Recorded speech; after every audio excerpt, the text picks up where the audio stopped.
नमस्कार दोस्तों, मैं प्रिंस सैनी आपका स्वागत करता हूं हमारे चैनल लर्न एंड ग्रो में। आज हम बात करेंगे हार्टनल गवर्नर के बारे में और इसके अंदर स्टिफनेस ऑफ द स्प्रिंग को देखेंगे। हार्टनल जो गवर्नर है इसकी वर्किंग को हम पहले समझ चुके हैं, जो लेक्चर्स थे हमारे। आज हम स्टिफनेस ऑफ द स्प्रिंग को निकालेंगे इसके अंदर, लेकिन इसका एक ओवरव्यू ले लेते हैं। जो हार्टनल गवर्नर होता है ये एक स्प्रिंग लोडेड गवर्नर होता है। तो पहले इसके पार्ट देख लेते हैं। ये जो है ये फ्रेम होता है, तो यहाँ पर लिख लेते हैं ये क्या है, ये फ्रेम है। और यहाँ के फ्रेम के बीच में एक ये वर्टिकल एक्सिस हम ले लेते हैं, जहाँ पर हम स्पिंडल को लेंगे। ये क्या है, ये स्पिंडल है।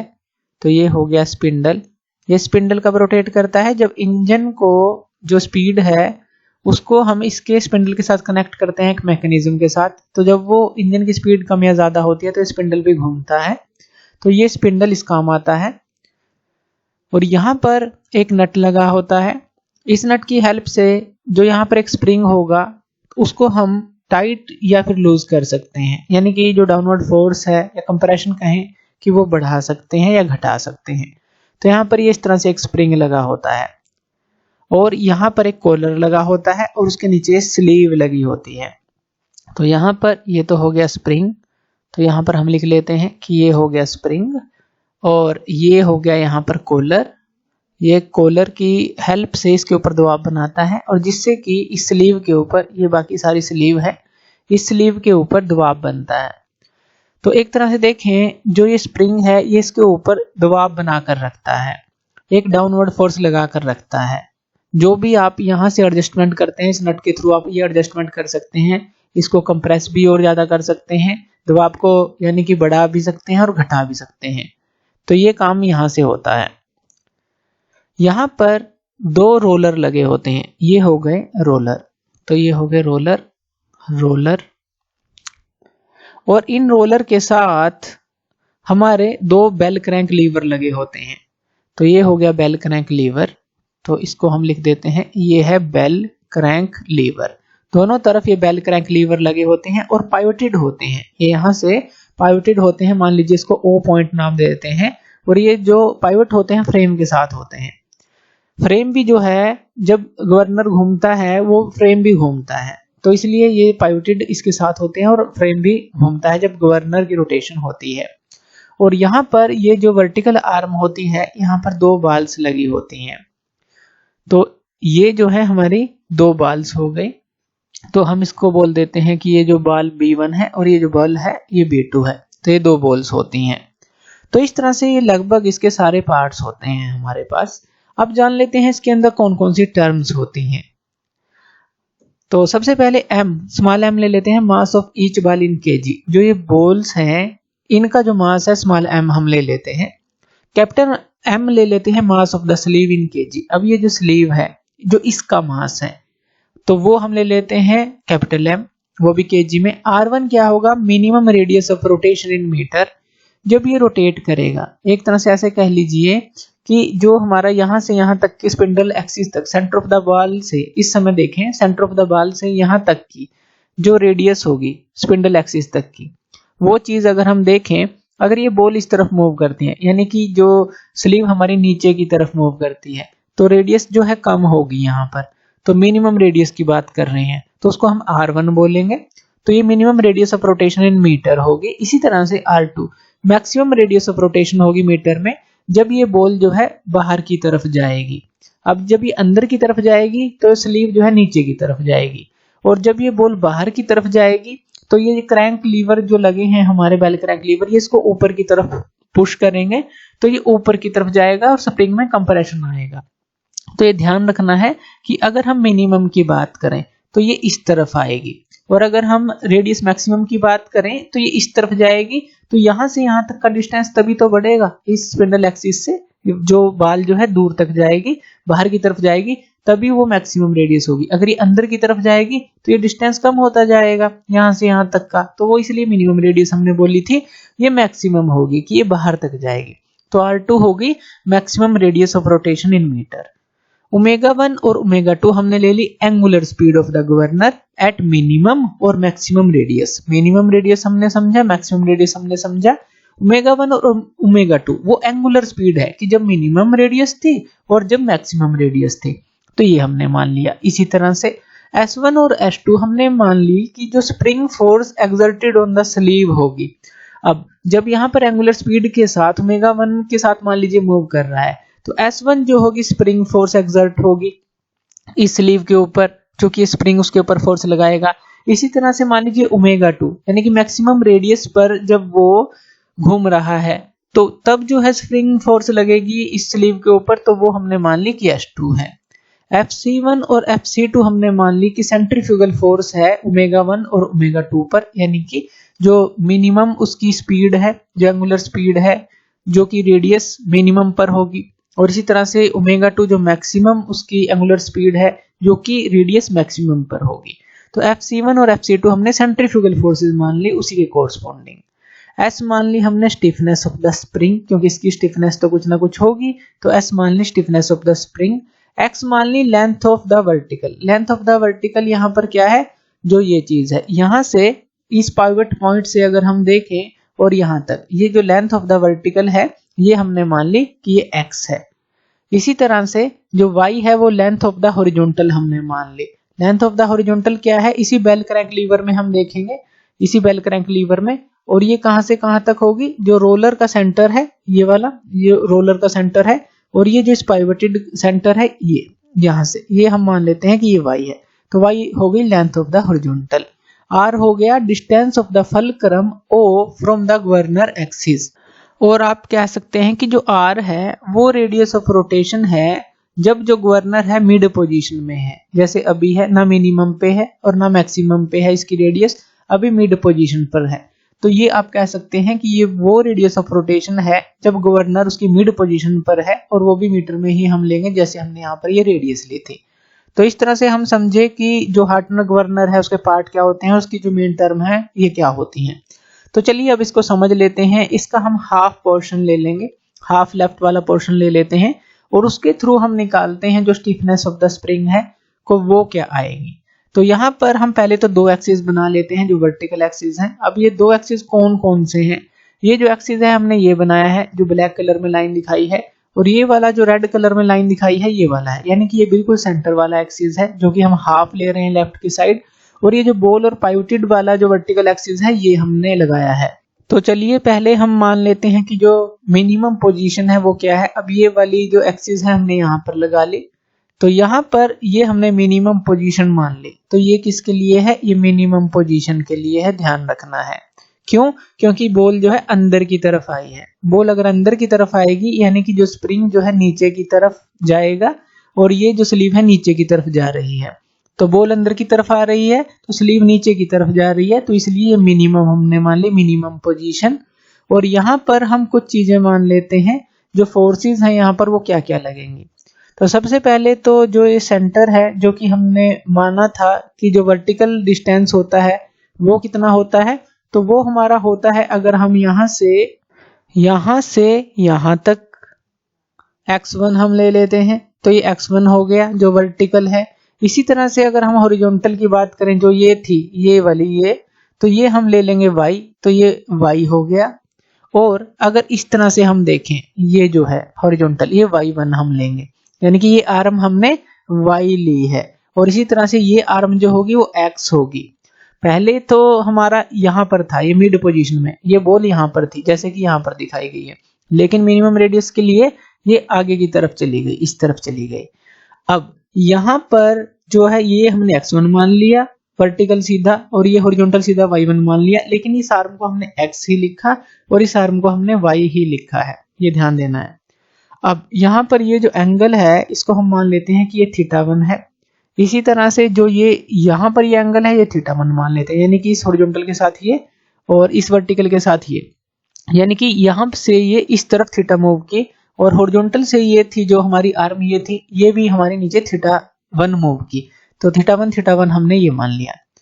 अब यहाँ पर ये जो बॉल है हम इसको B लिख लेते हैं, और यहाँ पर हमें पता है यहाँ पर जो सेंट्रीफ्यूगल फोर्स है वो बाहर की तरफ लगती है बॉल पर, तो ये हमारी हम मान लेते हैं कि FC1 है। जब भी ये घूमेगा गवर्नर तो बाहर की तरफ सेंट्रीफ्यूगल फोर्स लगेगी ही लगेगी, तो ये FC1 हम मान लेते हैं। और जो बॉल का वेट होगा वो नीचे की तरफ एक्ट करेगा, तो हम इसको मान लेते हैं M × G, या W कह लीजिए M × G ये हो जाता है। और जो यहाँ से यहाँ तक का डिस्टेंस है, यहाँ से यहाँ तक का, इसके सेंटर तक का डिस्टेंस, ये डिस्टेंस हम मानेंगे कि ये A1 है। तो ये हम मान लेते हैं कि ये A1 है। और इसी तरह से यहाँ तक का डिस्टेंस, ये जो डिस्टेंस है, अब ये क्या है, हमारी रेडियस है, मिनिमम रेडियस जो हमने मानी थी R1 मानी थी, जो हमने टर्म देखी थी। तो यहाँ से यहाँ तक R1 हो गई, सेंटर से स्पिंडल एक्सिस तक ये R1 हो गई। यहाँ से यहाँ तक की बात करें तो यहाँ पर ये थी हमारी रेडियस R, यानी कि जब मिड पोजीशन पे था। जब ये मिनिमम पोजीशन पे आया तो ये R1 हो गई। तो ये हमने डिस्टेंस मान लिया यहाँ से यहाँ तक का कि ये A1 है। तो ये चीज हमने मान ली। तो ये आप समझ गए होंगे, पहले R थी, फिर मिनिमम रेडियस R1 हो गई और इसको हमने A1 मान लिया। तो ये चीजें हमने देख ली। अब यहाँ पर देखिए, इस पॉइंट के ऊपर अगर हम देखें, इस पॉइंट के ऊपर यानी कि जो रोलर है इसके ऊपर कौन कौन सी जो फोर्स है वो एक्ट करेंगी। अब यहाँ पर एक तो जो स्प्रिंग फोर्स है, मिनिमम के लिए जो रेडियस के लिए R1 के लिए वो कितनी थी, S1 थी। और जो स्लीव का मास है तो वो भी तो नीचे की तरफ एक्ट करेगा। तो यानी कि जो स्लीव का वेट आप एक तरह से कह लीजिए वो चीज। तो यहाँ पर अगर हम बात करें हमें क्या क्या मिलेगा, एक तो जो स्लीव का वेट है M×G, जो स्लीव का वेट है, प्लस जो S1 है, जो स्प्रिंग फोर्स है जो नीचे की तरफ लग रही है मिनिमम रेडियस के लिए वो, और डिवाइड में हम 2 करेंगे। क्यों करेंगे, क्योंकि हम सिर्फ हाफ पोर्शन की बात कर रहे हैं। इसे लेफ्ट में हाफ है, हाफ इस तरफ है, हाफ उस तरफ है, तो हाफ इसलिए किया हमने, स्प्रिंग फोर्स का भी और जो स्लीव का वेट है उसका भी। तो mg + S1 / 2 जो है इस पॉइंट पर एक्ट करेगी, ये भी आप समझ गए होंगे। और यहाँ से यहाँ हम मान लेते हैं कि ये जो जितना मूव की है ये कितनी हाइट है, हम मान लेते हैं कि ये h1 है, h1 हाइट है। और अगर हम टोटल की बात करें कि जैसे यहाँ से जो ऊपर की तरफ जब ये यहाँ पर थी, ये यहाँ पर थी, तो वो हम h1 मान रहे हैं। तो ये चीज हमें ध्यान रखनी है। तो इस तरह से सारी चीजें हमारी क्लियर होनी चाहिए। अब चलिए जो हम एक और बात कर लेते हैं, ये तो मिनिमम पोजीशन की बात थी। अब मैक्सिमम पोजीशन की बात कर लेते हैं। मैक्सिमम पोजीशन में भी हमने 2 एक्सिस लगा लिए और यहाँ से इस तरह से गवर्नर को हमने ले लिया। अब यहाँ पर देखिए, ये बॉल जो है बाहर की तरफ आई है इस एक्सिस से, पहले इस एक्सिस से अंदर की तरफ थी, यानी कि मिनिमम रेडियस हमने बात की, क्योंकि स्पिंडल एक्सिस की तरफ जा रही थी बॉल। अब ये बाहर जा रही है, तो यहाँ पर मैक्सिमम रेडियस की हम बात करेंगे। तो यहाँ से अगर हम बात करें, सेंटर ऑफ द बॉल ले लेते हैं। अब यहाँ पर क्या क्या एक्ट करेंगी फोर्सेस, mg तो नीचे की तरफ यानी कि जो बॉल का वेट है, और यहाँ पर जो सेंट्रीफ्यूगल फोर्स है Fc2 हम लिख देते हैं, ये बाहर की तरफ एक्ट करेगी। और यहाँ से अगर हम यहाँ तक की बात करें, अब ये जो रेडियस है ये कितनी हो जाएगी, R2 हो जाएगी, क्योंकि मैक्सिमम रेडियस हमने R2 ली थी। और यहाँ से यहाँ तक ये जो थी, ये रेडियस कितनी थी जब ये मिड पोजीशन में था, ये R थी। जैसे हमने यहाँ पर देखा, ये रेडियस R थी जब मिड पोजीशन में था, यानी कि यहाँ से लेकर यहाँ तक की रेडियस थी जब वो R थी, ये हमने ले लिया। अब यहाँ से यहाँ तक ये डिस्टेंस जो है, जो जितना इससे बाहर गया है, हम इसको A2 मान लेते हैं। जैसे यहाँ से यहाँ A1 माना था, इसको हम A2 मान लेते हैं। और ये जो एंगल है, अब ये बाहर की तरफ गया है, इसको θ2 मान लेते हैं। इसी तरह से जो ये हॉरिजॉन्टल के साथ इसने बनाया है यहाँ पर, इसको भी θ2 मान लेते हैं।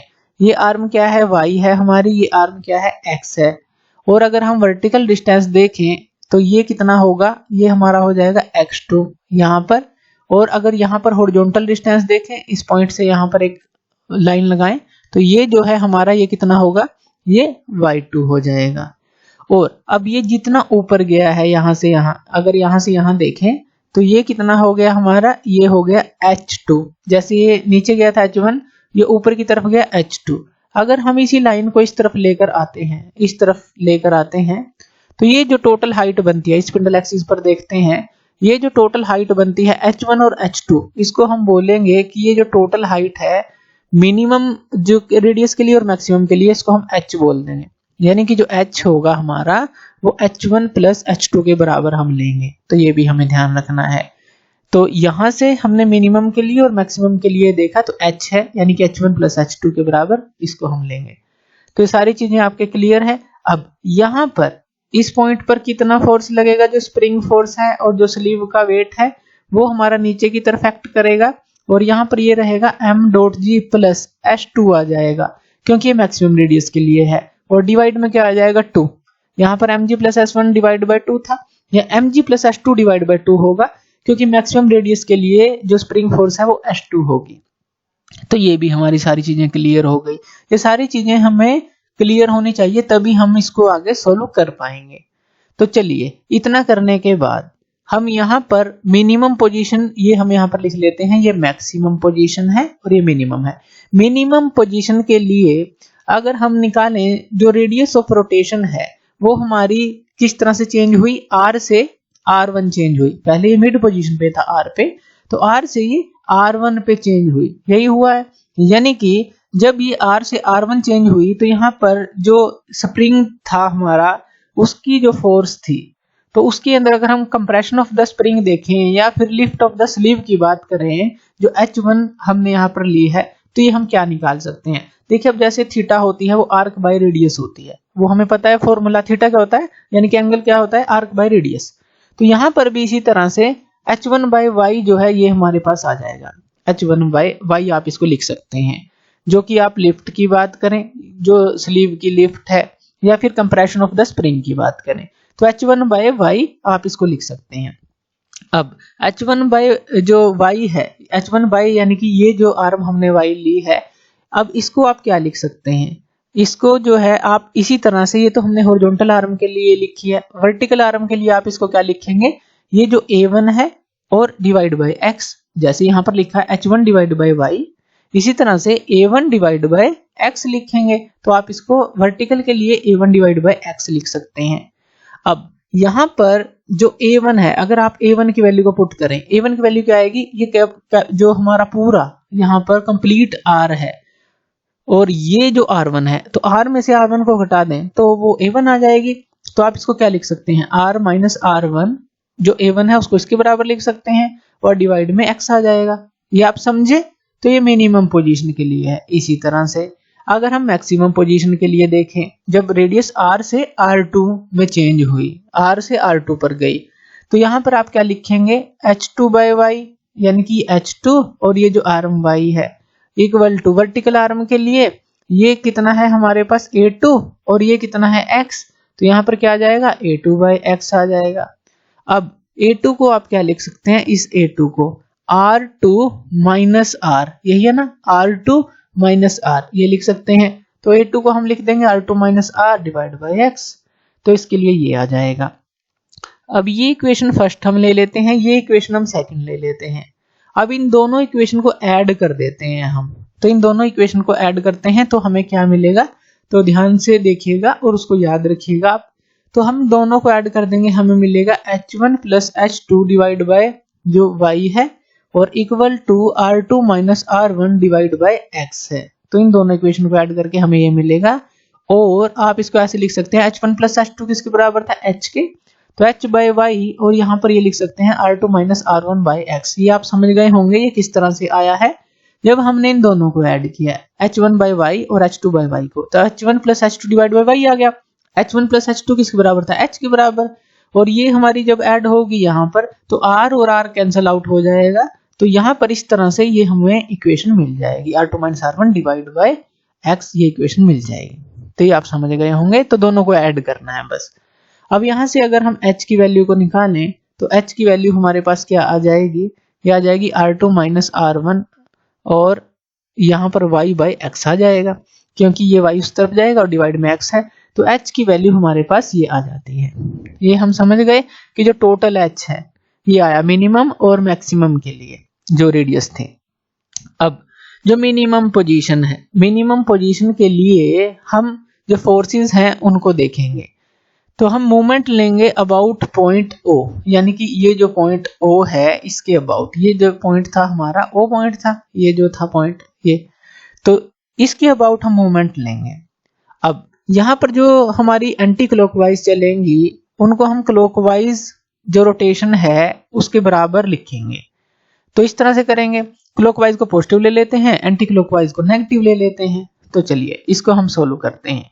तो यहाँ पर सबसे पहले तो हम इस पॉइंट की बात कर लेते हैं। अब यहाँ पर जो नीचे की तरफ ये हमारे पास फोर्स लग रही है mg plus s1 divide by 2, ये किस आर्म पर लग रही है, इस पर, y पर। अबाउट पॉइंट O देखें तो इसको ये क्लॉकवाइज घुमाने की कोशिश करेगी। तो पहले तो हम ये ही लिख लेते हैं, ये ध्यान दीजिएगा mg plus s1 divide by 2 इस आर्म y पर लग रही है, तो फोर्स इनटू ये परपेंडिकुलर जो डिस्टेंस है। तो यहाँ पर हम इसको लिख लेते हैं, जब हम रिजोल्व करेंगे फोर्सेस को, तो m dot g plus s1 divide by 2 into ये आ गई हमारी y1, यही आ गई। अब प्लस उसके बाद देख लेते हैं, अब यहाँ पर देखिए इस बॉल के ऊपर ये जो वेट है नीचे की तरफ लग रहा है जो mg है, और आर्म कितनी है यहाँ से परपेंडिकुलर, अगर अब आउट पॉइंट ओ देखेंगे तो ये हमारी a1 है, तो mg इंटू a1 ये भी हमारी क्लॉकवाइज है, तो ये भी प्लस हो जाएगी। तो यहाँ पर लिख लेते हैं कि जो mg और इंटू a1 ये हमारी इसके साथ प्लस हो गई, इक्वल टू। अब हम देख लेते हैं, ये तो क्लॉकवाइज थी, एंटी क्लॉकवाइज को देख लेते हैं। एंटी क्लॉकवाइज कौन सी होगी, जो कि ये सेंट्रीफ्यूगल फोर्स है, ये इस तरफ लग रही है। तो अबाउट पॉइंट ओ देखें तो इसका एंटी क्लॉकवाइज घुमाने की कोशिश करेगी इस पॉइंट ओ को, तो FC1 इसके साथ क्या मल्टीप्लाई होगा हमारा, जो ये वर्टिकल आर्म है यानी कि जो ये x1 है। अब FC1 की ये line of action of force ले लेते हैं, इस तरफ है, तो FC1 और इनटू ये x1 अबाउट पॉइंट ओ देखें तो यहाँ पर इसके इक्वल हमारी क्या आ जाएगी, यहाँ पर अगर हम लिखें तो ये ध्यान से समझिएगा, तो ये आ गया FC1 इंटू x1, क्योंकि दूसरे जो मैक्सिमम रेडियस के लिए भी यही फॉर्मूला यूज होगा, सेम, बस इसी तरह से रिजोल्व करना है। अब यहाँ पर इसको फर्दर हम इसको सोल्व कर सकते हैं, m dot G plus s1 equal to यहाँ पर आ जाता है 2 बाय y1 कर लेते हैं, और यहाँ पर ये आ जाएगा FC1 into x1 minus m dot जी इंटू a1, यानी कि आपने क्या किया, इसको यहाँ पर रख लिया बस, और ये 2 बाय y1 उस तरफ चला गया, और ये जो था हमारा FC1 जो इंटू x1 और ये माइनस हो जाएगा उसमें से। तो इस तरह से हम इसको सोल्व कर लेंगे। ये आपके समझ आ गया। इसको इक्वेशन नंबर हम दे देते हैं, मान लीजिए 3 इक्वेशन दे देते हैं। अब इसी तरह से मैक्सिमम के लिए हम देखेंगे, ये किसके लिए था, ये मिनिमम पोजीशन के लिए था। तो चलिए मैक्सिमम पोजीशन के लिए देख लेते हैं। मैक्सिमम पोजीशन में हमारा क्या होगा, मैक्सिमम पोजीशन में ये जो है इस फिगर को देखेंगे, यहाँ पर जो ये फोर्स है वही लेंगे क्लॉकवाइज एंटी क्लॉकवाइज। ये जो फोर्स है हमारी ये किससे मल्टीप्लाई होगी, ये हमारी इस y से मल्टीप्लाई होगी इसके साथ, और सॉरी y2 से मल्टीप्लाई होगी, क्योंकि ये फोर्स है और ये परपेंडिकुलर डिस्टेंस है, तो ये इससे होगी, जैसे यहाँ पर ये इस y1 से हुई थी परपेंडिकुलर डिस्टेंस से। इसी तरह से ये जो है mg जो है ये किससे मल्टीप्लाई होगा, इस a2 से होगा। ध्यान दीजिएगा mg इस a2 से होगा, और ये FC2 किससे होगा, इस x2 से होगा। बस यहाँ पर ध्यान क्या देना है कि जो mg है ये अगर इस पॉइंट O को हम लें, इस पॉइंट O को हम लें, तो ये जो है इसको अब यहाँ पर एंटी क्लॉकवाइज घुमाएगा। ये mg a2 के साथ अगर हमने एंटी क्लॉकवाइज घुमाएगा, तो चलिए इसकी इक्वेशन को लिख लेते हैं। अब ये समझ गए हैं आप, क्लॉकवाइज को पॉजिटिव लेना है, एंटी क्लॉकवाइज को नेगेटिव लेना है। तो यहाँ पर हमारे पास ये क्या आ जाएगा, अगर हम इसको करते हैं m dot G plus s2 जो है और डिवाइड में 2 इंटू यहाँ पर ये क्या आ जाएगा y2, सिर्फ यही हमारी होगी जो हमारी क्लॉकवाइज में होगी। बाकी जो ये सेंट्रीफ्यूगल फोर्स है ये हमारी एंटी क्लॉकवाइज होगी, इसीलिए यहाँ पर m डॉट जी इंटू a2 ये भी हमारी एंटी क्लॉकवाइज होगी, तो इसलिए यहाँ पर ये ऐड हो जाएगा। ये आप ध्यान से समझिए, ये भी इस तरफ है तो इसको इस पॉइंट को O को एंटी क्लॉकवाइज घुमाएगा mg, और ये जो पॉइंट है यहाँ पर है, ये परपेंडिकुलर डिस्टेंस यहाँ से है, ये भी इसको एंटी क्लॉकवाइज घुमाएगा, तो ये दोनों ऐड हो रही हैं और ये इसके इक्वल टू हैं, ये जो क्लॉकवाइज है, तो इसलिए ये हम यहाँ पर लिखेंगे। तो ये आप समझ गए होंगे ये इक्वेशन कैसे लिखेंगे। अब यहाँ पर हम इसको फिर से ऐसे ही निकाल लेंगे, mg प्लस s2 जैसे हमने यहाँ mg प्लस s1 निकाला था, तो यहाँ पर ये हमारे पास क्या आ जाएगा, 2 बाय y2 आ जाएगा, और यहाँ पर FC2 इंटू ये x2 है, और ये प्लस m डॉट जी इंटू a2 है। तो ये जो चीज है हमारे पास आ गई। अब इसको हम फोर्थ इक्वेशन लिख लेते हैं। अब जो ये थर्ड और फोर्थ इक्वेशन है इन दोनों से अगर हम निकालें, यानी कि इसको जो है और इसको, इन दोनों को अगर सब्ट्रैक्ट करें, इसमें से इसको सब्ट्रैक्ट कर दें, तो एक तरफ हमें क्या मिल जाएगा, s2 माइनस s1, क्योंकि इसमें से जब इसको सब्ट्रैक्ट करेंगे तो mg कैंसिल आउट हो जाएगा, तो s2 माइनस s1 हमें मिल जाएगा। और यहाँ पर ये जो टर्म है पहले, यानी कि ये जो s2 वाली टर्म है, तो ये हम लिख लेते हैं 2 बाय y2 आ जाएगा, और यहाँ पर ये क्या आ जाएगा FC2 into X2 plus M dot G into A2, ये वाली टर्म आ गई। और इसमें से हमने क्या माइनस की है, ये वाली टर्म माइनस की है। तो ये लिख लेते हैं 2/y1 और यहाँ पर ये क्या आ जाएगा FC1 into X1 minus M dot G into A1, यानी कि सेम ही टर्म लिखी है, बस इस तरफ जो है S2 माइनस S1 हमारे पास आ जाएगा। अब यहाँ पर देखिए जो S2 माइनस S1 है ये क्या है, स्प्रिंग फोर्स है, ये मैक्सिमम रेडियस के लिए, ये मिनिमम रेडियस के लिए। तो अगर हम बात करें जो S2 माइनस S1 है जो स्प्रिंग फोर्स है, तो उसको हम क्या लिख सकते हैं, H इंटू S के बराबर लिख सकते हैं। जैसे जो फोर्स होती है वो KX के बराबर होती है, इसी तरह से होती है। तो K इंटू X, X क्या होता है, वही जो डिस्प्लेसमेंट होता है या डिस्टेंस या डिफ्लेक्शन जो भी आप ले लीजिए, और ये स्टिफनेस हो गई एक तरह से। तो इसी तरह से हमने यहाँ पर लिख लिया जो स्प्रिंग फोर्स है S2 माइनस S1 वो H इंटू S के बराबर हो गई। यहाँ S स्टिफनेस है और H जो है वो जो टोटल H1 प्लस H2 था, तो इसके बराबर लिख सकते हैं S2 माइनस S1 को। तो ये भी फॉर्मूला हमारे यहाँ पर बन जाता है। और यहाँ पर अगर हम H की बात करें, H हमारा क्या था, H हमने निकाला था वो क्या था R2 माइनस R1, और यहाँ पर क्या था y बाय x, ये था, ये फॉर्मूला हमने निकाला था स्टार्टिंग में ही। तो ये हमारा फॉर्मूला बनता है। और यहाँ से अगर हम s की वैल्यू को निकालते हैं, स्मॉल s की वैल्यू को, जो कि हम स्टिफनेस ऑफ द स्प्रिंग की बात कर ही रहे हैं, तो यहाँ से ये क्या आ जाता है S2 minus S1 divide by H आ जाता है। यहाँ से ये निकाल रहे हैं स्मॉल s को, S2 minus S1 divide by H। और यहाँ पर हम अब H की वैल्यू को पुट कर देंगे। तो H की वैल्यू क्या है हमारे पास, R2 माइनस R1 और y बाई x। तो यहाँ पर ये क्या आ गया S2 माइनस S1, और H की वैल्यू को पुट करेंगे तो यहाँ पर ये क्या आ गया R2 माइनस R1, ये चीज, और यहाँ पर ये क्या हो जाएगा x बाई y हो जाएगा। तो इस तरह से हम इसको सॉल्व कर लेंगे। और ये s की वैल्यू जो है हमारे पास, जो स्टिफनेस की वैल्यू है, स्टिफनेस ऑफ द स्प्रिंग की वैल्यू, ये हमारे पास आ जाएगी। और ये जो वैल्यू है S2 माइनस S1 की जो है आप ये भी पुट कर सकते हैं, यानी कि ये जो है, और यहाँ से जो s की वैल्यू है वो आपने इसके थ्रू ही निकाल ली। तो इस तरह से जो स्टिफनेस ऑफ द स्प्रिंग है, स्मॉल s की वैल्यू जो है यहाँ पर आप इस तरह से निकाल सकते हैं। अब यहाँ पर एक और चीज देखने वाली है, जो ये हमने एक्सप्रेशन निकाला है, जो कि मिनिमम के लिए और जो मैक्सिमम के लिए ये जो एक्सप्रेशन निकाले हैं, यहाँ पर हम इस mg इंटू A1 को और mg इंटू A2 को भी नेगलेक्ट कर सकते हैं। वो कैसे कर सकते हैं, चलिए वो देख लेते हैं। अब देख लें, अगर बेंडिंग हम ना लें, कि ये जो हमारी वर्टिकल आर्म है तो इसमें अगर बेंडिंग ना लें, यानी कि जो ओब्लिक्विटी है, ओब्लिक्विटी इफेक्ट को नेगलेक्ट कर दे आर्म्स का, कोई भी आर्म है, हॉरिजॉन्टल हो चाहे वर्टिकल हो, तो यहाँ पर जो x1 है, ये जो x1 है वो x2 के बराबर हो जाएगा और वो x के बराबर हो जाएंगे। अगर वर्टिकल आर्म की बात करते हैं कि कोई भी किसी प्रकार की भी बेंडिंग नहीं है, जब ये रोटेट कर रहा है, कोई भी ओब्लिक्विटी नहीं है यहाँ पर, तो x1 किसके बराबर हो जाएगा, मिनिमम के लिए भी सेम रहेगा, मैक्सिमम के लिए भी सेम रहेगा, और ये जो आर्म है वो भी हमारा ये डिस्टेंस सेम रहेगा, क्योंकि बेंडिंग तो है ही नहीं। तो x1 x2 और जो x है वो हम जो है इक्वल रख सकते हैं। इसी तरह से जो हॉरिजॉन्टल आर्म है उसके लिए भी हम y1 y2 और इक्वल टू उसको y के रख सकते हैं, क्योंकि बेंडिंग हमने नेगलेक्ट कर दी। अब बेंडिंग अगर हम नेगलेक्ट कर देंगे तो यहाँ पर बेंडिंग होती थी किसके कारण, इसके कारण होती थी जो बॉल की जो वेट थी mg, ये था हमारे पास, और इंटू ये था जो हमारा परपेंडिकुलर डिस्टेंस था, तो mg इंटू A1, यही हमने एक तरह से नेगलेक्ट कर दिया mg इंटू A1। तो ये बात करें तो यहाँ पर ये जो टर्म है हमारी, ये जो टर्म है, तो यहाँ पर ये हमारे पास क्या रह जाएगी, अगर हम इसकी बात करें तो mg प्लस S1/2 इंटू जो y1 है वो डायरेक्टली जो है सिर्फ fc1 इंटू x1 के बराबर आ जाएगी। अगर आप इस चीज को नेगलेक्ट मान रहे हैं, आप ओब्लिक्विटी मान ही नहीं रहे। इसी तरह से इसके अंदर अगर हम देखें तो इसके अंदर क्या होगा हमारा, इसके अंदर भी जो सेम है mg इंटू A2 जो है उसको हम नेगलेक्ट मान लेंगे, क्योंकि बेंडिंग इफेक्ट हम ले ही नहीं रहे इसके कारण से। और यहाँ पर हम y1 को y पुट कर देंगे, और जहां पर भी x1 है वहां पर x पुट कर देंगे।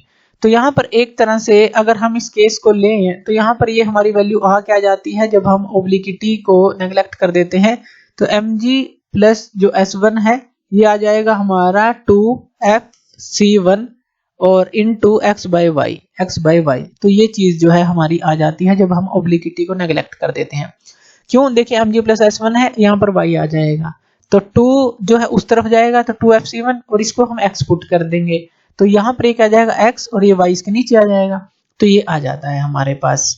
और इसी तरह से मैक्सिमम के लिए भी अगर आप इसको निकालें तो ये क्या आ जाएगा m.g प्लस h2 और इक्वल टू क्या आ जाएगा 2fc2 यही आएगा और इनटू x बाय y, तो इसके लिए ये आ जाएगा अगर आप जो है बेंडिंग को या कहें कि ओब्लिक्विटी को नेग्लेक्ट कर देते हैं। सेम है, बस यहाँ पर s1 की जगह s2 आ जाएगा और fc1 की जगह fc2 आ जाएगा।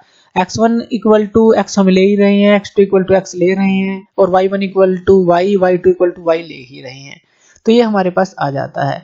अब ये जो हमारे पास इक्वेशन बनती है, अगर हम इससे जो है अब इसमें से फिर से इसको माइनस करते हैं, अब ये इक्वेशन आप नोट कर लीजिए, अब इसमें से फिर से इसको माइनस करेंगे जैसे हमने यहाँ पर किया था, तो हमारे पास क्या आएगा, तो चलिए इसको भी हम सोल्व कर लेते हैं। तो हमारे पास क्या आ जाएगा s2 minus s1 equal to 2fc2 minus fc1 और इनटू आ जाएगा x बाय y। जब आप उन दोनों इक्वेशन को सेकंड में से फर्स्ट को माइनस करेंगे तो ये हमारे पास आ जाता है। अब हमें ये भी पता है कि जो s2 माइनस s1 है वो hs के बराबर है, और अगर हम यहाँ से h की वैल्यू को निकालें तो ये क्या जाता है s2 minus s1 divide by s2 minus s1 divide by h। तो यहाँ सॉरी, अगर हम इसकी s की वैल्यू को निकालें, इस स्मॉल s की वैल्यू को निकालें तो s2 minus s1 divide by h आ जाएगा, तो ये भी हमें पता है। और जो h है, h की वैल्यू का भी हमें पता है, h की वैल्यू हमने क्या निकाली थी, जो थी हमारे पास r2 माइनस r1 और y बाई x, ये भी हम पहले निकाल चुके हैं जो h की वैल्यू है। तो इस तरह से अगर हम यहाँ पर इस h की वैल्यू को पुट करते हैं तो s की वैल्यू हमारे पास क्या आ जाएगी s2 माइनस s1 और डिवाइड में ये जो h की वैल्यू है यानी कि ये जो पुट करेंगे तो ये क्या आ जाएगी r2 माइनस r1 और यहाँ पर ये क्या आ जाएगी x बाई y। तो यही हमारे पास आ जाएगी जब इस h की वैल्यू को यहाँ पर हम पुट करेंगे तो ये आ जाएगी। और यहाँ पर s2 माइनस s1 की वैल्यू को पुट करेंगे, इस वैल्यू को पुट करेंगे तो ये हमारे पास क्या आ जाएगी 2 बाहर आ गया, ये आ गया fc2 माइनस fc1 ये आ गया और डिवाइड में क्या है ये r2 माइनस r1 है, तो ये चीज आ गई और xy यहाँ भी xy है और यहाँ भी xy है, तो यहाँ पर ये क्या आ जाएगा x बाय y का स्क्वायर आ जाएगा। तो इस तरह से जो है हमारे पास ये वैल्यू आ जाती है जब s2 माइनस s1 की वैल्यू आप ये पुट कर देते हैं। तो यहाँ पर इस तरह से जो स्मॉल s है इसकी वैल्यू आप निकाल सकते हैं दूसरे केस के लिए जब हमने ओब्लिक्विटी को नेग्लेक्ट किया है, तो इस तरह से आप निकाल सकते हैं। इसके अलावा भी और बहुत सारे केसेस आप ले सकते हैं, जैसे कि अगर हम सेंट्रीफ्यूगल फोर्स को निकालना चाहें किसी भी इंटरमीडिएट पोजीशन पर, मान लीजिए ये तो मिनिमम रेडियस की पोजीशन है, इसी तरह से जो मैक्सिमम रेडियस की पोजीशन है, इनके बीच में कोई इंटरमीडिएट स्पीड ले लें। अब मान लें वहां जो रेडियस ऑफ रोटेशन है r है, तो वहां पर भी जो है आप स्टिफनेस को निकाल सकते हैं। अब स्टिफनेस की वैल्यू को निकाल सकते हैं, क्यों, क्योंकि जो स्टिफनेस है देखिए वो तो सेम रहती है सभी पोजीशन के लिए जो भी रोटेशन हो रहा है गवर्नर में। तो अगर हम इसकी वैल्यू को, जैसे हमने ये निकाली है, इसकी वैल्यू को लिख लें जो कि ये है, अब यहाँ पर ये चेंज हो जाएगा। अब ये हम क्या मान रहे हैं कि जो वैल्यू है कि एक बार तो हमारी चेंज हुई, जैसे हम मान लेते हैं fc और fc1 मान लेते हैं, fc2 की जगह हमने fc ले लिया और ये fc1 मान लिया, और जो रेडियस है इंटरमीडिएट पोजीशन के लिए रोटेशन r ले लिया, तो r माइनस r1 आ जाएगा और यहाँ पर ये x बाई y का स्क्वायर ये तो रहेगा ही। तो ये किसके लिए है, ये मिनिमम और इंटरमीडिएट पोजीशन के लिए है। इंटरमीडिएट पोजीशन पे हमारी रेडियस ऑफ रोटेशन r और मिनिमम के लिए ये, तो ये हमने निकाला। इसी तरह से इंटरमीडिएट और मैक्सिमम पोजीशन के लिए भी निकाल सकते हैं, तो वो क्या आ जाएगा 2 और यहाँ पर ये क्या आ जाएगा हमारा fc2 माइनस fc हमारा इंटरमीडिएट पोजीशन के लिए सेंट्रीफ्यूगल फोर्स है, और यहाँ पर ये क्या आ जाएगा r2 माइनस r आ जाएगा, x बाय y इसका स्क्वायर रहेगा। ये समझिए आप, ये तो थी हमारी जो मिनिमम और इंटरमीडिएट पोजीशन थी, तो मिनिमम से जो इंटरमीडिएट पोजीशन, और ये जो थी इंटरमीडिएट पोजीशन से जो मैक्सिमम जो पोजीशन के लिए, तो ये हमारे पास आ जाएगा। अब ये जो है हमारे पास, अगर हम इनको देखें तो s और s ये तो दोनों बराबर हैं, तो यानी कि इनको आप बराबर लिख सकते हैं। जब आप इनको बराबर लिखेंगे तो यहाँ पर ये क्या आ जाएगा fc2 माइनस fc1 आ जाएगा, डिवाइड में r2 माइनस r1 आ गया, इक्वल टू ये क्या आ गया FC माइनस FC1 और डिवाइड में क्या आ गया R माइनस R1। यानी कि आप इन दोनों को बराबर लिख देंगे, ये भी कट आउट हो जाएगा, ये भी कट आउट हो जाएगा, तो ये हमारे पास बचेगा। तो ये चीज और ये चीज दोनों इक्वल हमारे पास बची। और आप इसको क्या लिख सकते हैं, ये आप लिख सकते हैं FC2 माइनस FC डिवाइड में R2 माइनस R लिख सकते हैं।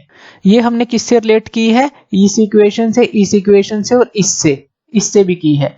तो ये जो चीज है ये यहाँ पर आई है, ये जो चीज है यहाँ पर आ गई, ये जो चीज है यहाँ पर आ गई। बाकी तो क्योंकि ये भी S था, ये भी S था, ये भी S था, तो इनको आप इक्वेट करके लिख सकते हैं। और जो सेंट्रीफ्यूगल फोर्स है इंटरमीडिएट पोजीशन के लिए, वो आपके पास क्या आ जाएगी, यहाँ पर FC1 प्लस यहाँ पर आ जाएगी FC2 माइनस FC1।